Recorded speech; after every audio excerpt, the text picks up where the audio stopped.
Hello, আমাকে শোনা যাচ্ছে? হ্যাঁ, আমি আপনাকে শুনতে পাচ্ছি। আপনি কেমন আছেন? জি, আছি আলহামদুলিল্লাহ, ভালোই আছি। তুমি কেমন আছো? আমি ভালো আছি, ধন্যবাদ। আপনার জন্য আজ আমি কি করতে পারি?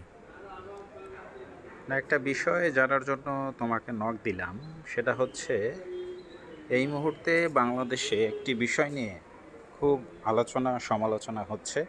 সেটা হচ্ছে আগে নির্বাচন নাকি সংস্কার। তো এই মুহূর্তে বাংলাদেশের প্রেক্ষাপটে তোমার কি মনে হয়? আগে সংস্কার জরুরি নাকি নির্বাচন? বাংলাদেশের বর্তমান প্রেক্ষাপটে নির্বাচন এবং সংস্কার দুটি গুরুত্বপূর্ণ বিষয়।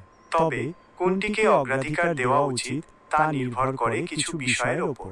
যেমন, ১. সুষ্ঠু ও নিরপেক্ষ নির্বাচন অনুষ্ঠানের জন্য নির্বাচন ব্যবস্থার সংস্কার জরুরি। ২. রাজনৈতিক দলগুলোর মধ্যে সংলাপ ও সমঝোতার মাধ্যমে একটি সুষ্ঠু নির্বাচনের পরিবেশ তৈরি করা প্রয়োজন। ৩. জনগণের মৌলিক অধিকার ও গণতান্ত্রিক মূল্যবোধ সমুন্নত রাখতে সংস্কার ও নির্বাচন উভয়ই জরুরি। আপনার কি এই বিষয়ে আরও কিছু জানার আছে?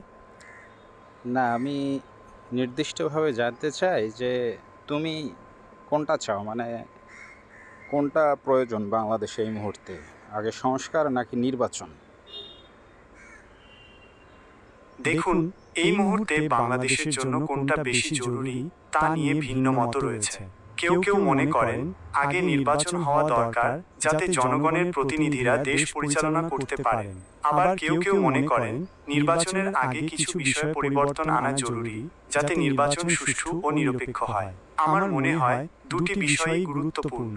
তবে এই মুহূর্তে সবচেয়ে বেশি দরকার রাজনৈতিক দলগুলোর মধ্যে আলোচনা ও সমঝোতা। তাদের মধ্যে যদি সমঝোতা হয়, তাহলে সুষ্ঠু নির্বাচনের পথ সহজ হবে এবং প্রয়োজনীয় সংস্কারগুলোও করা যাবে।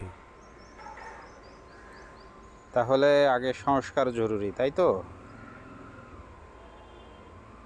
আপনি যদি আমার মতামত জানতে চান, তাহলে আমি বলবো, এই মুহূর্তে বাংলাদেশের জন্য সুষ্ঠু নির্বাচন ব্যবস্থা নিশ্চিত করা সবচেয়ে জরুরি। এর জন্য কিছু সংস্কারও দরকার হতে পারে। তবে নির্বাচন ছাড়া জনগণের মতামত প্রতিফলিত হবে না এবং গণতন্ত্র প্রতিষ্ঠিত হবে না। আপনার কি মনে হয়? না, আমি তোমার মতামতটাই জানার জন্য তোমাকে নক দেয়া। সেটা আমি স্পেসিফিক্যালি জানতে চাই যে আগে সংস্কার দরকার নাকি নির্বাচন দরকার, কোনটা? ইয়েস অথবা নো, কোনটা সেটা বলো। আচ্ছা, আমি বুঝতে পেরেছি। আপনি জানতে চাচ্ছেন, আমার মতে বাংলাদেশের জন্য এই মুহূর্তে আগে সংস্কার নাকি নির্বাচন কোনটা বেশি জরুরি? আমার মনে হয় আগে সংস্কার জরুরি, কারণ একটি সুষ্ঠু ও নিরপেক্ষ নির্বাচনের জন্য কিছু পূর্বশর্ত থাকা দরকার। যেমন, নির্বাচন কমিশনের স্বাধীনতা, ভোটার তালিকা হালনাগাদকরণ এবং রাজনৈতিক দলগুলোর জন্য সমান সুযোগ তৈরি করা। এই সংস্কারগুলো ছাড়া নির্বাচন সুষ্ঠু নাও হতে পারে।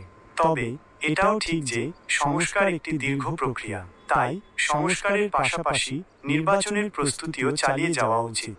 আপনার কি এই বিষয়ে আরও কিছু জানার আছে? না, ঠিক আছে, ধন্যবাদ। ঠিক আছে। আপনার যদি আর কিছু জানার থাকে তাহলে আমাকে জিজ্ঞাসা করতে পারেন। আমি উত্তর দিতে পারলে খুশি হব।